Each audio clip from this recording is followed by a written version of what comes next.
Dios les bendiga, hermanos de Pivo. Aquí estamos otro domingo más para estudiar la lectura de la palabra de Dios de Escuela Dominical. Hoy estamos estudiando de Primera de Pedro capítulo 3 y la lección de esta semana se llama la durabilidad de nuestra esperanza. La durabilidad de nuestra esperanza.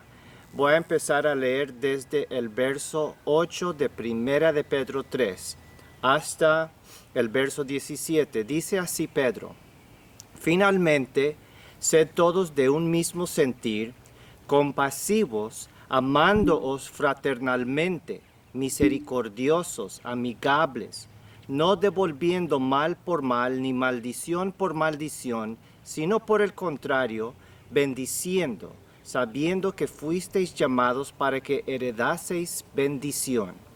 Porque el que quiere amar la vida y ver días buenos, refrene su lengua de mal y sus labios no hablen engaño.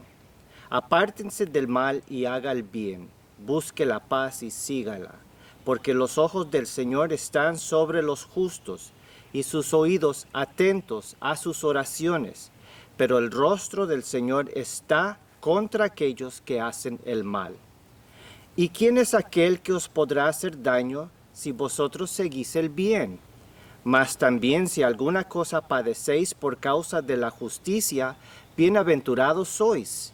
Por tanto, no os amedrentéis por temor de ellos, ni os conturbéis, sino santificad a Dios el Señor en vuestros corazones, y estad siempre preparados para presentar defensa con mansedumbre y reverencia ante todo el que os demande razón de la esperanza que hay en vosotros, teniendo buena conciencia, para que en lo que murmuran de vosotros como de malhechores, sean avergonzados los que calumnian vuestra buena conducta en Cristo. Porque mejor es que padezcáis haciendo el bien, si la voluntad de Dios así lo quiere, que haciendo el mal. Entonces voy a empezar considerando esto. Si el cristiano, el seguidor de Jesús, tuviera la promesa de escapar toda aflicción, pueden imaginar cuántas personas desearían ser creyentes. ¿Quién no? Encontrando un escape de las aflicciones de la vida, todo el mundo desearía ser creyente. Y hay algunos que predican un mensaje falso de prosperidad y que todo cristiano va a siempre encontrar solamente el bien y va a escapar la enfermedad, esas cosas. Pero esto es un mensaje falso. Sabemos que la palabra de Dios dice que el cristiano, como todo el mundo, todos vamos a enfrentar problemas. Pero lo que encontramos en la palabra de Dios es que el creyente se encuentra con una clase distinta de pruebas que las personas comunes no encuentran. Algunas pruebas y hasta algunos dolores pueden provenir desde dentro de la iglesia. Y también el cristiano puede encontrar persecuciones y sufrimientos fuera en el mundo, que los demás no tienen que lidiar con esto. Y podríamos esperar, si nosotros estamos viviendo esta manera de vida obediente al Señor, que vamos a recibir muchas preguntas sobre nuestras bases, nuestras creencias, que vamos a tener que responder. Pedro, en esta carta, está preparando a la iglesia por las dificultades que ellos van a experimentar en el futuro y ya están empezando a experimentar. Por ejemplo, probablemente Pablo, ya para el tiempo que escribe Pedro, probablemente ha muerto. Pablo fue decapitado en Roma. Y Pedro sabe que pronto viene su tiempo también, y no mucho después de escribir esta carta, Pedro se encontró en Roma, donde fue crucificado y terminó su testimonio así como mártir. Entonces, la persecución va a venir de Roma y Pedro está preparando a la congregación a lo que ellos van a enfrentar en el futuro, el sufrimiento. Pero él está hablando sobre la durabilidad de nuestra esperanza. ¿Cuál es la esperanza nuestra que nos va a ayudar a soportar toda clase de sufrimiento y dolor y tribulación que el mundo nos puede imponer. Nosotros vamos a considerar la respuesta de Pedro en 3 partes. Número 1, tenemos que soportar las pruebas que vienen cuando servimos a Dios en la iglesia. Este es el de versos 8 a 12. Número 2, tenemos que soportar las pruebas que provienen del mundo. Y eso es el versos 13 y 14. Y por último, vamos a considerar soportando las pruebas como manera de dar testimonio a los incrédulos del Evangelio de Cristo en versos 15 a 17. Entonces empecemos con la primera parte, soportando las pruebas que vienen cuando servimos a Dios en la iglesia. Esta es la parte inicial, versos 8 a 12. Finalmente, sed todos de un mismo sentir, compasivos, amándoos fraternalmente, misericordiosos, amigables, no devolviendo mal por mal ni maldición por maldición, sino por el contrario, bendiciendo, sabiendo que fuisteis llamados para que heredaseis bendición, porque el que quiere amar la vida y ver días buenos, refrene su lengua del mal y sus labios no hablen engaño. Apártense del mal y haga el bien, busque la paz y sígala, porque los ojos del Señor están sobre los justos y sus oídos atentos a sus oraciones, pero el rostro del Señor está contra aquellos que hacen el mal.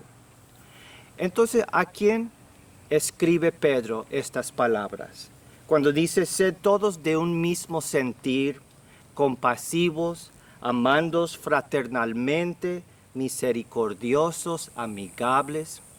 Es obvio que Pedro está escribiendo a la iglesia, a los cristianos que son miembros de una congregación de fe.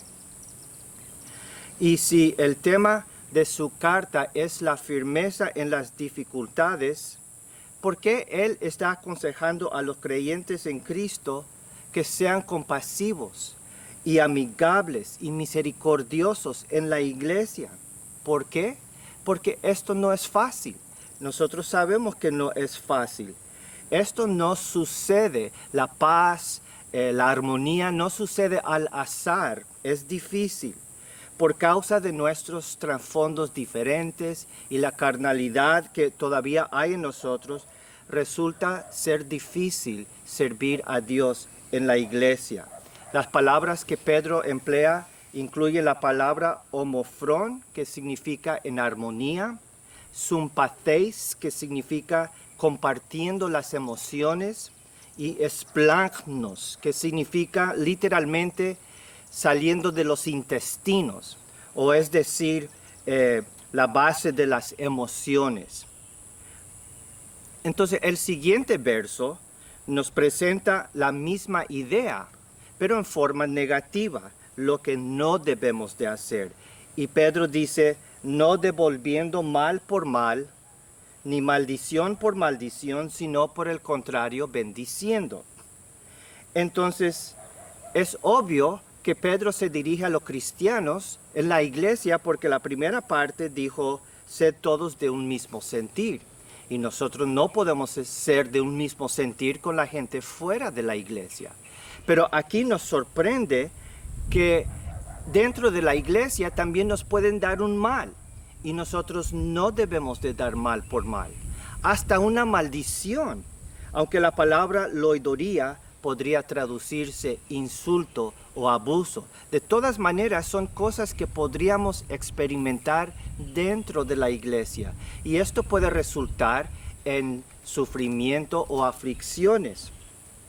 Algunos intérpretes no creen que el verso 9 está hablando de la iglesia, pero no se puede ver si el verso 8 está hablando de estar de un mismo sentir con todos. El verso 9 es igual. Y recordamos que el apóstol Pablo encontró una iglesia muy dividida en la ciudad de Corinto, en donde los miembros estaban demandando unos a otros en las cortes seculares y se había dividido en sectas. cuando unos de esa iglesia decían, yo soy de Pablo, y otras sectas, yo soy de Cefas, es decir, Pedro, y otras sectas, yo soy de Apolos, estaban muy divididos en esta iglesia. Podría ser que tú también recuerdas de un tiempo cuando tuviste mucho ánimo por hacer algo en la iglesia hasta encontrar fuerte oposición dentro de la iglesia. Y probablemente has enfrentado cosas que uno nunca esperaba enfrentar en una iglesia. Yo recuerdo que aprendí en la iglesia del Santo Sepulcro en Jerusalén, donde algunos creen que está la tumba y donde Cristo fue crucificado, hicieron la iglesia del Santo Sepulcro. Hay diferentes sectas y esas sectas hasta han llegado a darse golpes entre ellos mismos y hasta una guerra violenta abierta. Así que puede haber cosas no amables en la iglesia, pero una buena noticia. Cuando uno encuentra este tipo de dificultad en la iglesia, tenemos la oportunidad de responder así como Cristo respondió. Podemos imitar al Señor Jesucristo, porque Él recibió rechazos e insultos de su propia nación. Al mismo tiempo, al ser insultado y rechazado, Él respondió solamente con bendición a su pueblo. ¿Dónde vamos a aprender a perdonar como Cristo? Esto lo vamos a aprender en la iglesia. Perdonando, teniendo compasión, amando con amor fraternal, aun cuando no es fácil, aun cuando alguien no responde a nuestro amor. En la iglesia aprendemos estas cosas, porque la iglesia es la familia de la fe. Y todos sabemos que en una familia no siempre es de armonía, sino tenemos que soportar y aguantar unas cosas para que haya unidad en la familia. La iglesia es la familia de fe, es el pueblo de Dios, es el lugar donde aprendemos a vivir como Cristo vivía. Pero hay poder en la unidad, en esta armonía. Alguien observó en una ocasión que una copa de nieve es la cosa más frágil y pequeña que uno podría encontrar. Pero vean el impacto cuando las copas de nieve se juntan y tenemos una tormenta de nieve. Es un impacto muy grande lo que se puede hacer. Entonces, si alguien en la iglesia no sabe refrenar su lengua del mal, ¿cómo debemos de responder? Pedro está citando el Salmo 34, que sería una buena oportunidad de leer todo este Salmo, considerando la manera de vivir que este Salmo está recomendando a los que siguen al Señor. Y Pedro dice que busquemos la paz, como dice el Salmo 34, 12 a 16. Dejemos el juicio en las manos de Dios, llevando a Él todas nuestras cargas en oración, porque Dios está atento a nuestras oraciones. En otras palabras, el fin no justifica los medios. Nosotros no vamos a buscar una venganza. Viviendo de esta manera, dice Pedro, vamos a encontrar armonía, vamos a encontrar vidas apacibles, días apacibles y veremos buenos días. Es mucho mejor vivir dejando las cosas en las manos de Dios que vivir tratando de imponer la justicia a nuestro tiempo y a nuestra manera. Entonces, esta es la oportunidad que tenemos de los conflictos y las pruebas que vienen dentro de la iglesia. Ahora consideramos el segundo aspecto del mensaje de Pedro, soportando las pruebas que vienen fuera de la iglesia o que vienen del mundo. Y este es el verso 13 a 14. Pedro dice, ¿y quién es aquel que os podría hacer daño si vosotros seguís el bien? Mas también si alguna cosa padecéis por causa de la justicia, bienaventurados sois. Por tanto, no os amedrentéis por temor de ellos, ni os conturbéis. Entonces ahora tenemos buena razón para considerar, como dice Pedro, aquel que os podrá hacer daño es uno del mundo. Y ya Pedro está cambiando de hablar de lo dentro de la iglesia, de la congregación, a lo que está fuera, en el mundo, donde nos podrían buscar hacer daño. Probablemente Pedro está hablando de un oficial o un gobernante del imperio romano. Entonces dice Pedro, si vosotros seguís el bien. Así, Pablo declaró que las autoridades del gobierno han sido puestos en su poder por Dios. En Romanos capítulo 13, de 1 a 5, Pablo habla del lugar que el gobierno tiene en la sociedad. Él dice, sométase toda persona a las autoridades superiores, porque no hay autoridad sino de parte de Dios, y las que hay por Dios han sido establecidas. De modo que quien se opone a la autoridad, a lo establecido por Dios, resiste, y los que resisten acarrean condenación para sí mismos. Porque los magistrados no están para infundir temor al que hace el bien, sino al malo. ¿Quieres pues no temer la autoridad? Haz lo bueno y tendrás alabanza de ella, porque es servidor de Dios para tu bien. Pero si haces lo malo, teme, porque no en vano lleva la espada, pues es servidor de Dios, vengador para castigar al que hace lo malo. Por lo cual es necesario estarles sujetos, no solamente por razón del castigo, sino también por causa de la conciencia. Romanos 13, 1 a 5. Y este es un mensaje muy importante en nuestro tiempo de manifestaciones violentas y protestas que consisten en actos ilegales como la destrucción de negocios y de monumentos. Pablo dice que quien hace eso está resistiendo a Dios. Y Pedro está hablando de las autoridades. Está hablando sobre las tribulaciones que vienen contra el creyente, las aflicciones que vienen dentro de la iglesia y fuera de la iglesia. Y Pedro aquí se refiere a una persecución injusta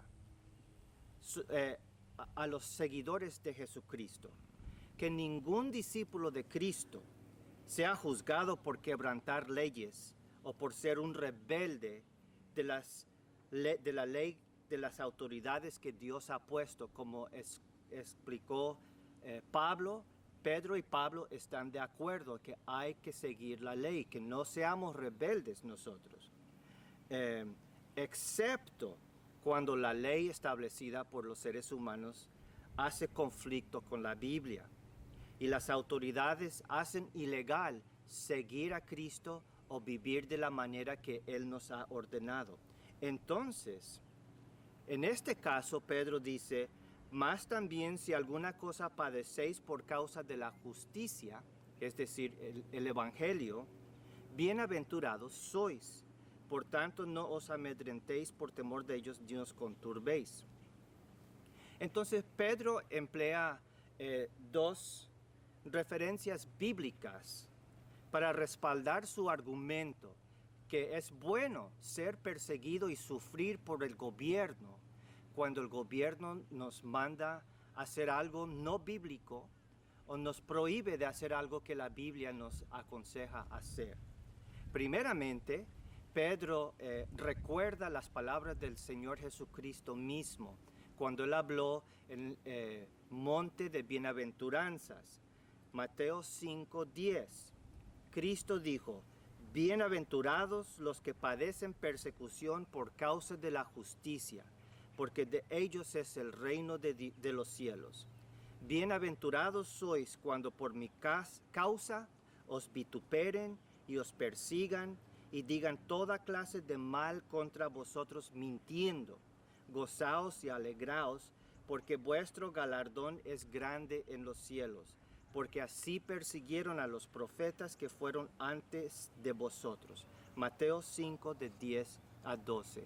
Entonces, Pablo emplea la misma palabra, Macarios, que es de la palabra Macarios, bienaventurado, que empleó Jesucristo. Entonces Pedro y él está respaldando su argumento con lo que dijo el Señor, que es bueno, somos bendecidos, bienaventurados si nos toca ser perseguidos o sufrir de esta manera. Y otra referencia bíblica que Pedro hace es de Isaías capítulo 8. Isaías 8 de 11 a 13 dice lo siguiente: porque Jehová me dijo de esta manera con mano fuerte, y me enseñó que no caminase por el camino de este pueblo, diciendo, no llaméis conspiración a todas las cosas que este pueblo llama conspiración, ni temáis lo que ellos temen, ni tengáis miedo. A Jehová de los ejércitos, a Él santificad, sea Él vuestro temor, y Él sea vuestro miedo. Isaías 8, 11 a 13.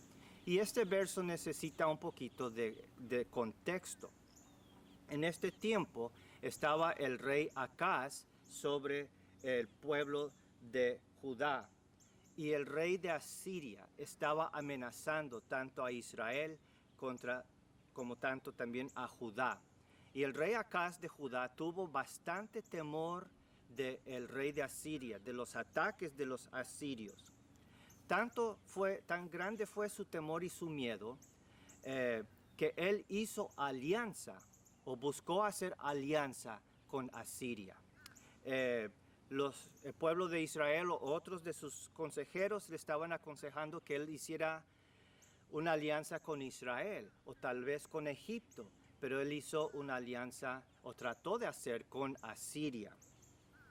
El profeta, por su parte, fue a avisarle que su temor de los hombres no debe ser tanto o más de su temor de Dios. Si vamos a tener temor, no es del ser humano, es a Dios quien debemos de temer. Y eso es lo que quiere decir este verso.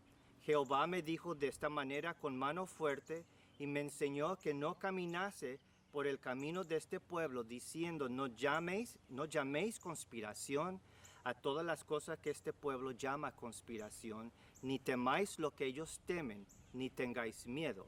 A Jehová de los ejércitos, a Él santificad, sea Él vuestro temor, y Él sea vuestro miedo. Entonces habla de santificar a Dios y tenerle temor. Y es bueno recordar esto también en nuestros días. Muchos que observan la sociedad están avisando que una persecución de cristianos ya está en proceso ahora mismo y llegará muy pronto. Muchos que han hablado contra el homosexualismo o en contra de las prácticas prohibidas en la Biblia, cuando ellos lo hacen en las redes sociales, están siendo hoy cancelados. Es decir, que sus postes han sido denunciados ante los dueños de sus trabajos y muchos hasta han perdido su trabajo simplemente por mencionar lo que es bíblico en contra a estas prácticas en las redes sociales. Uno fácilmente podría imaginar un día cercano cuando tan solo predicar lo que la palabra de Dios dice será tildado un discurso de odio o intolerancia y a la prisión te vas. Entonces tenemos que continuar haciendo el bien, haciendo lo que la palabra de Dios nos manda hacer y decir, temiendo a Dios, quien nos ordenó hacer estas cosas, y no temiendo a la sociedad o a las autoridades o al gobierno. Este es el segundo aspecto de la persecución dentro de la iglesia, fuera de la iglesia, y después vamos a ver la oportunidad que esto ofrece al creyente. Ahora vamos a considerar el tercer aspecto, soportando las pruebas como manera de dar testimonio a los incrédulos sobre el Evangelio de Cristo. 1 Pedro 3, 15 a 17 dice así: sino santificad a Dios el Señor en vuestros corazones, y estad siempre preparados para presentar defensa con mansedumbre y reverencia ante todo el que os demande razón de la esperanza que hay en vosotros, teniendo buena conciencia, para que en lo que murmuran de vosotros como de malhechores, sean avergonzados los que calumnian vuestra buena conducta en Cristo.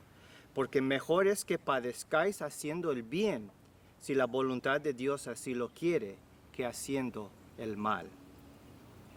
Entonces, cuando nosotros soportamos las aflicciones, soportamos las pruebas de una manera bíblica, esto no es normal, no es natural, es sobrenatural.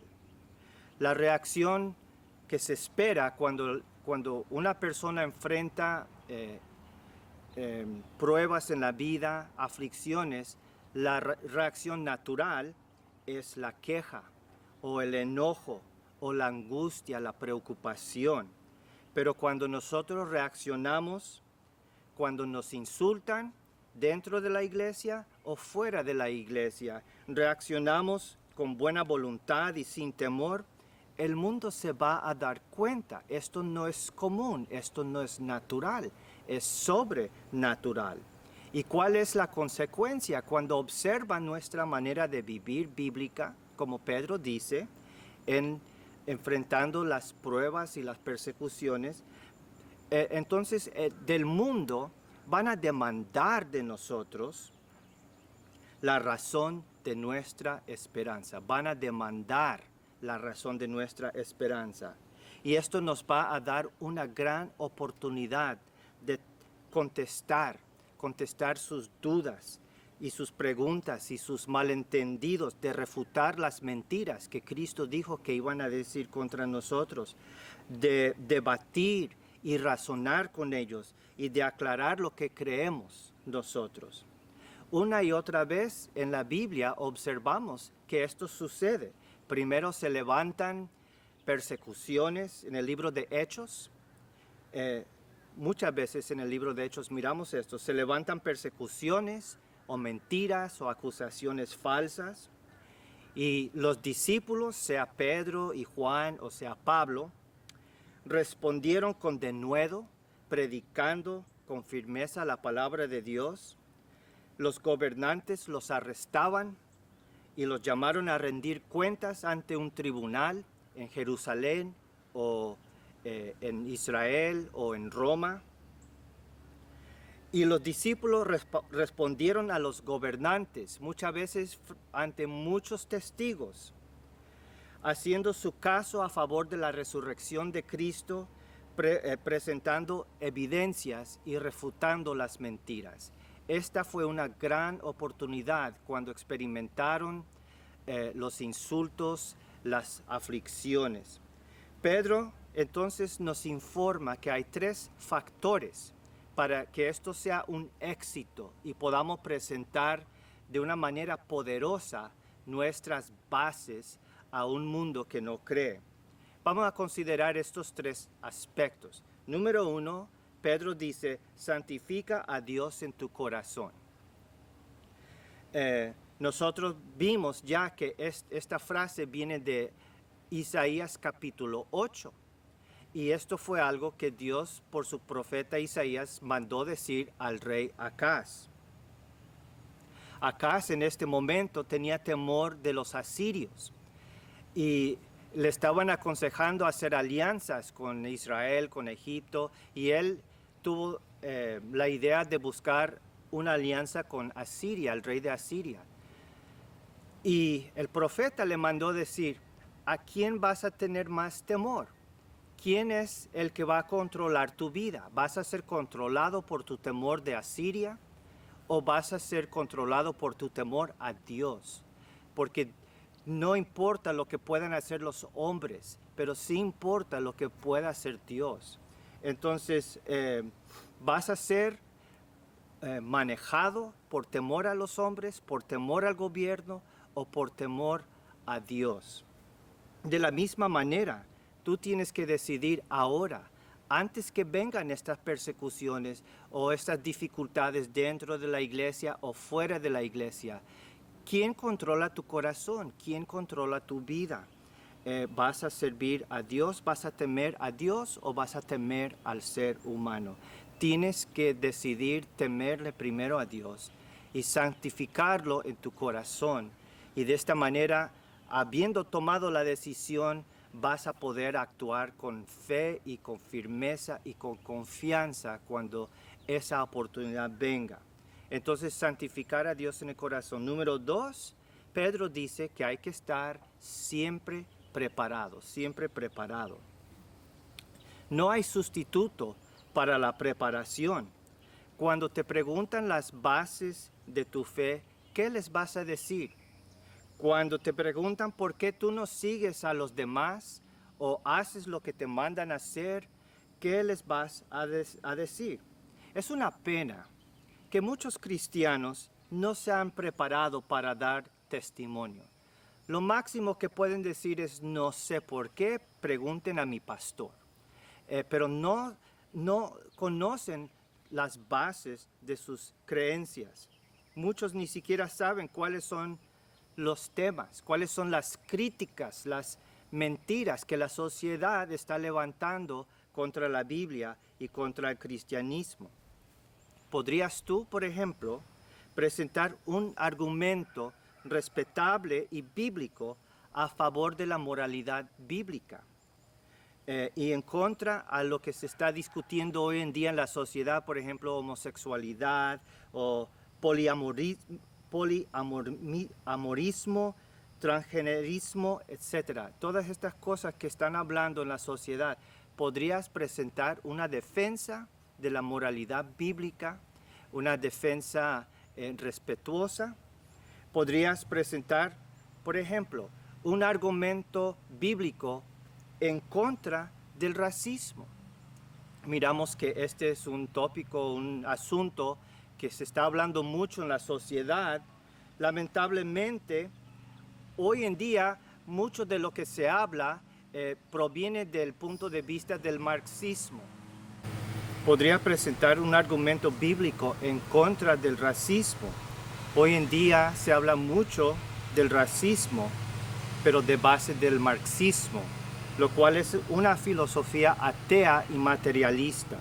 La verdad es que el marxismo no puede basar su postura en contra del racismo, pero bíblicamente estamos en contra del racismo porque todos fuimos creados por un mismo Dios y venimos de Adán y Eva, todos, no importa de qué raza vengamos, y fuimos creados conforme a la imagen de Dios. Por lo tanto, el racismo, el odio, el asesinato son prohibidos en la Biblia. Esta es una base que tiene sentido. Los humanos sabemos que el racismo es malo, pero solo la Biblia puede dar la razón por qué.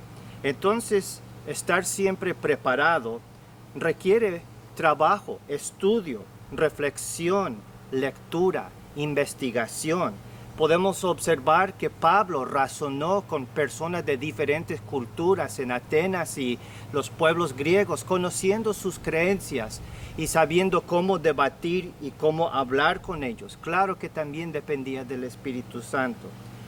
Conocía sus creencias y sabía la manera de llegar a sus corazones y mentes.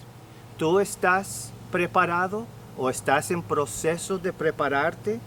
Y luego, número 3, Pedro dice que teniendo buena conciencia, que lo hagamos con mansedumbre y reverencia.